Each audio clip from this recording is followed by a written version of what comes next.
Flowing beneath the wispy rain-laden clouds that inhabit the valleys of Kibithu and Wolong, the Lohit River bears testimony to a bitterly fought epic battle in the days of valor, guts and glory, late in 1962.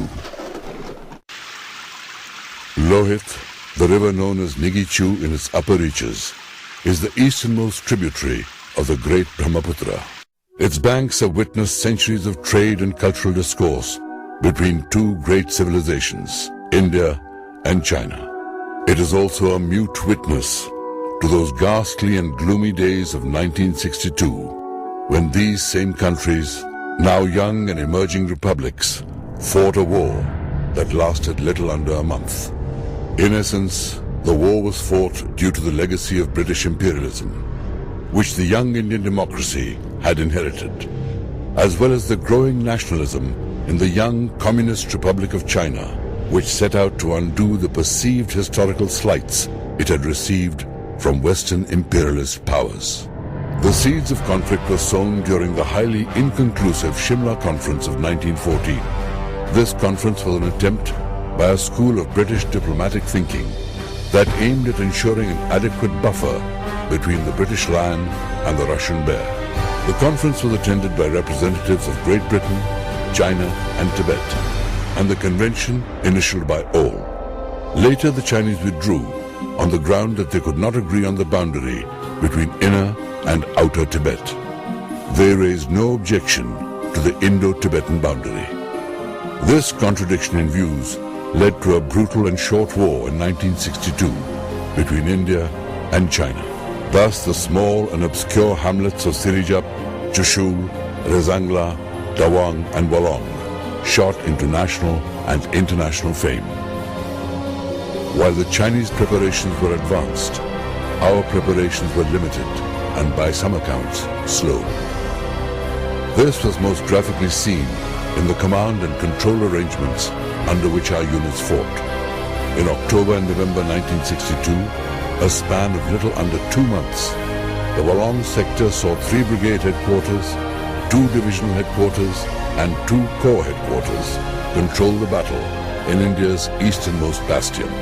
The only headquarters that remained in command throughout was the Eastern Command, located at Lucknow, which could do little to influence the battle in the faraway Northeast Frontier Agency, NIFA in short, now known as Arunachal Pradesh.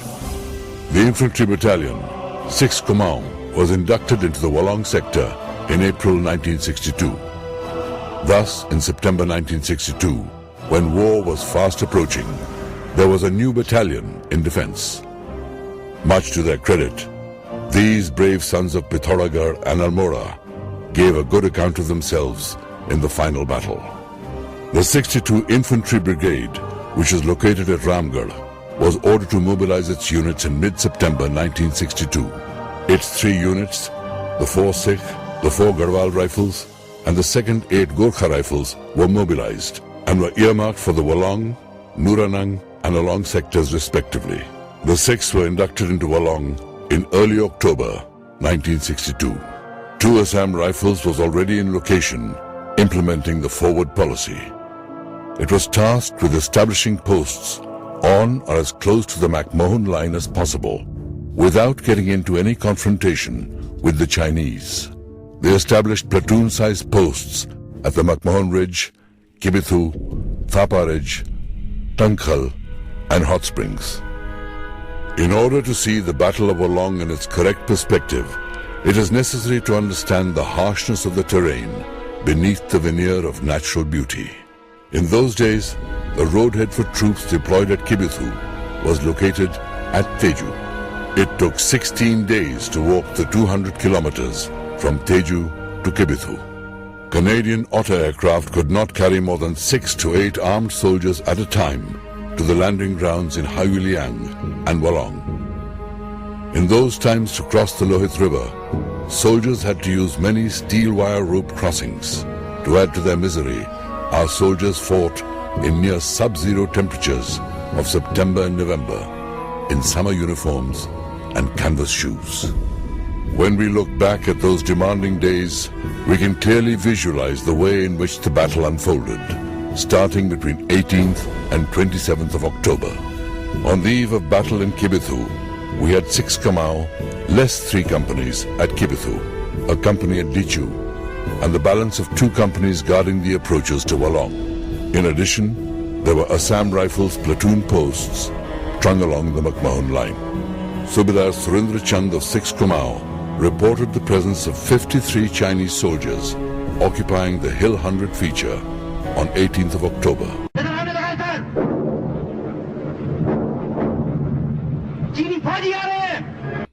Colonel Madhia, the commanding officer of 6 Kamau, took immediate action and ordered the Assam Rifles platoon at Thapa Ridge to occupy defenses at Hill 90. The brave soldiers of 2 Assam Rifles silently approached Hill 90 that night and took up defenses before dawn broke. Sensing that things might go amiss, the commanding officer also ordered a platoon of his company deployed at Dichu to occupy defenses at the McMahon Ridge. They joined the already present Assam Rifles platoon by the evening of October 19th. All hell broke loose on the evening of 21st October. Around 7 p.m., the company commander of the Kamaui Company at Dichu received reports of lights approaching the McMahon Ridge. Major Gaumathi Nayagam realized the Chinese intentions and immediately rushed to the McMahon Ridge along with the platoon, leaving a platoon to guard the approach from Taluk Pass. The eerie silence was broken precisely at 11:30 p.m. when the Chinese commenced bombardment of our positions at the McMahon Ridge. The first attack launched was at 1 a.m. on the 22nd of October. After heavy fighting that lasted 4 hours, the attack was beaten back. Quickly following up with another attack at the break of dawn, the Chinese suffered heavy casualties before being beaten back once again. Having provided the necessary defense, this position was ordered to withdraw at 9:30 a.m. The short engagement of 6 hours produced many heroes. Nayak Bahadur Singh of 6 Kamau and Naib Subedar Jagandhoj Limbu of 2nd Assam Rifles were both awarded the Veer Chakra for displaying great courage and bravery beyond the call of duty. That same evening, orders were received by the garrison at Kibithu to withdraw to Walong. इतनी जानें खतरे में नहीं डाली जा सकती। Tiger तुम जल्दी निकल आओ, नहीं तो तबाह हो जाओगे। This relatively simple operation also produced its share of brave hearts. Lance Nayak Purna Bahadur was sent to deliver the orders of withdrawal to the platoon at Tankhal.